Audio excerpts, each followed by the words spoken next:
Hi, I'm Carol. Welcome back to Timeless Style Vintage.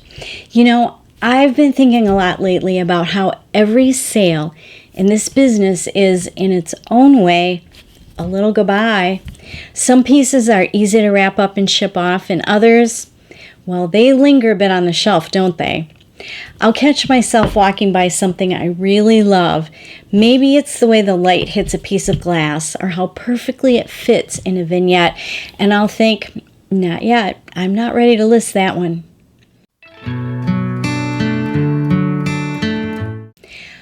But over time, I've realized those moments aren't really about the item. They're little reminders of how hard it can be to let go, not just of things, but of old routines, cluttered systems, or even the fears that keep us stuck. Letting go shows up everywhere, in our homes, in our work, and even how we talk to ourselves.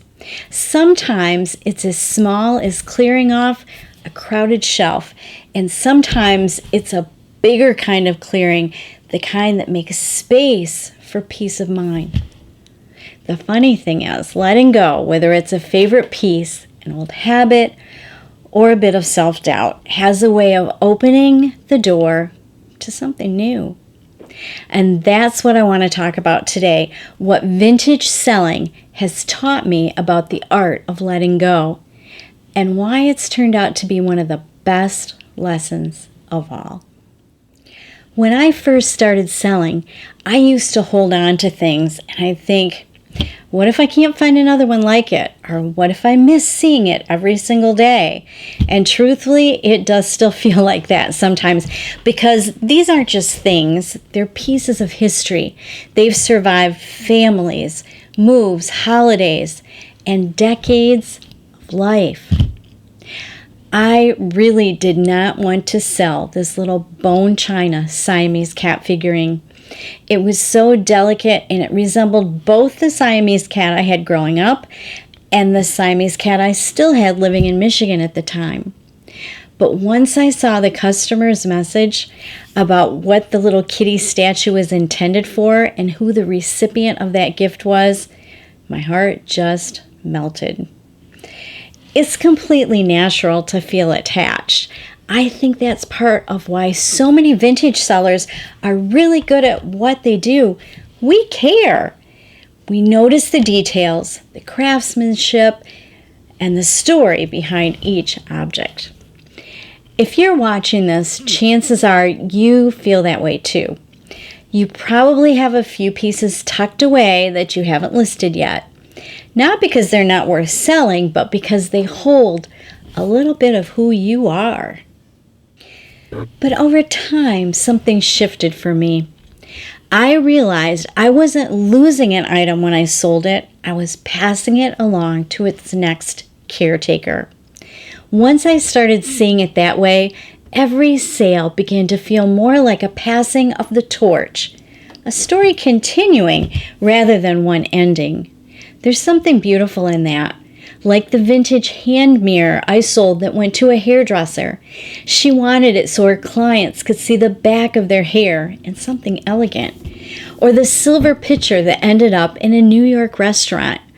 Or this sweet little figurine that found its way to a customer who has a large collection of girls playing accordions of all things.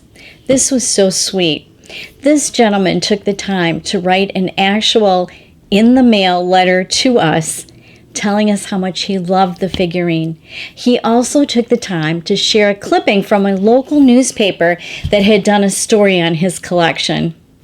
It was priceless. Every time one of those sales happens, I picture that item living on in someone else's story, and that brings me more joy than keeping it ever could. It's a lot like teaching, really. You pour your heart into something, you prepare it carefully, and then at some point, you have to let it go and trust it'll land where it's meant to land. And letting go doesn't just apply to items either. It's also about seasons of life. Moving between Michigan and Florida, I have had to learn that space is finite in my home, in my shop, and even in my mind. Each year brings a little more clarity about what I truly love and what I'm ready to release. Sometimes it's inventory. This year it was inventory. And honestly, this has been a season of change behind the scenes. Over the past few months, I've been knee deep in my inventory, renumbering, repacking, rethinking how everything is organized. I've gone through every single box, matched up listings, updated stock keeping unit numbers, and made sure each piece is where it belongs. Some days it felt like I was running an archaeological dig in my own shop. There were pieces I hadn't seen in months, things that had quietly gone inactive during a move, or items once thought, I'd relist them someday. Well, someday finally came this summer. I had to ask myself, does this still fit in the shop I'm building now? Sometimes that meant deactivating older listings that didn't reflect where I wanted my brand to go and taking those items to my booth. Other times it meant reactivating pieces that deserve another chance, better photos, a refreshed title, maybe just a fresh pair of eyes on them, and repacking everything. That was a whole lesson in itself. I handled each piece again, making sure it was wrapped well, labeled clearly, and ready to travel, or ready to stay in Michigan. It reminded me how far this shop has come from a few shelves to a real organized system that reflects the work behind every sale. Sometimes letting go looks like releasing old habits or chaos. For me, that meant really tightening up how I work, becoming more organized all the time, and learning to build systems that make sense for the long haul. These days, instead of bouncing from one listing to the next, I've started batching my photos. I'll set aside a day or two just for styling and photography and get everything shot in one go. Then later, I sit down and process them all at once, editing, cropping, cleaning backgrounds without breaking my rhythm. It's made such a difference. I'm not burning time shifting gears over and over, and it helps me stay creative rather than frazzled. I've also started paying more attention to what's actually selling in my shop. Which pieces consistently find a buyer? What color palettes move? What categories perform? When I spot something similar when I'm sourcing, it's such a relief to know I can simply renew a listing I've already built rather than reinvent the wheel every single time. That's been quite a little breakthrough for me. Less busy work, more focus. And then there's the hardest part, letting go of that good deal mentality. You know the one, where something's a bargain and you think, oh, I can't really pass that up.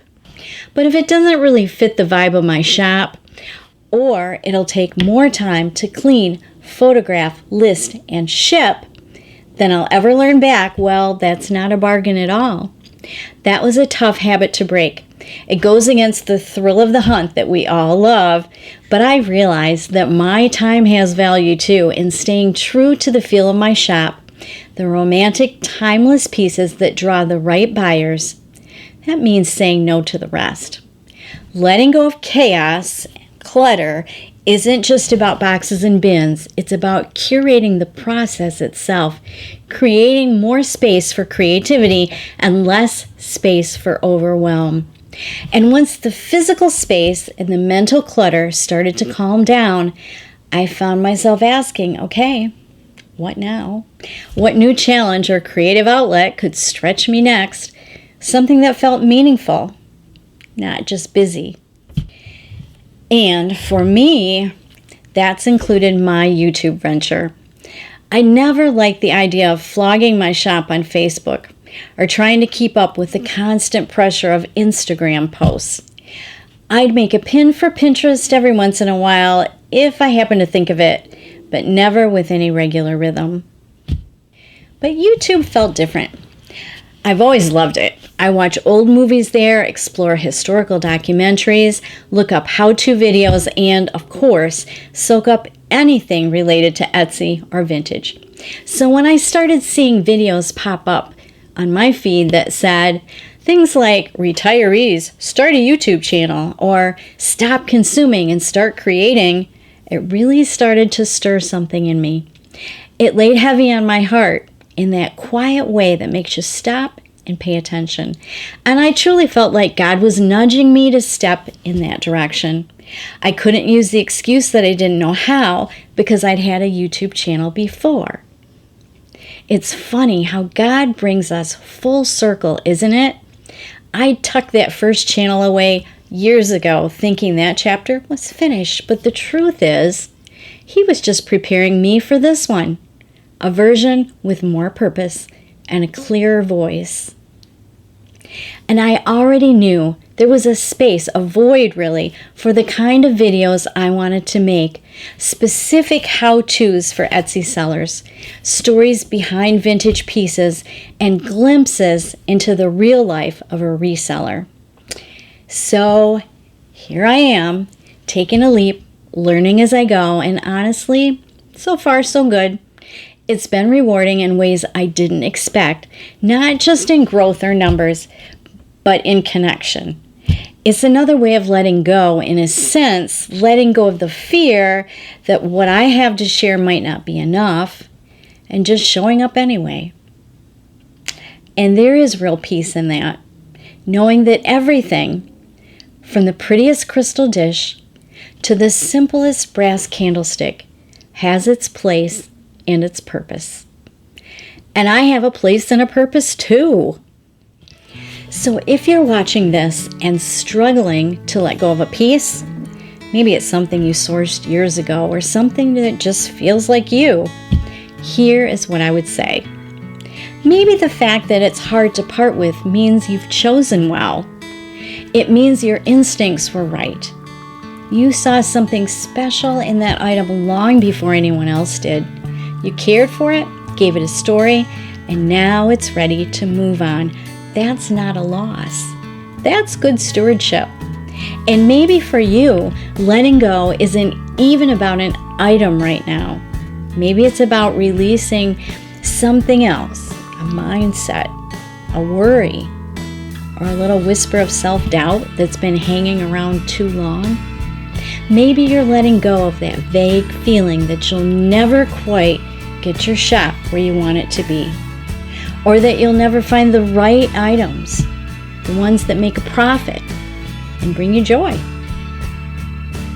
Maybe it's the fear that the really special sales, the ones with heartfelt customer messages or big surprise moments, only happen to other sellers.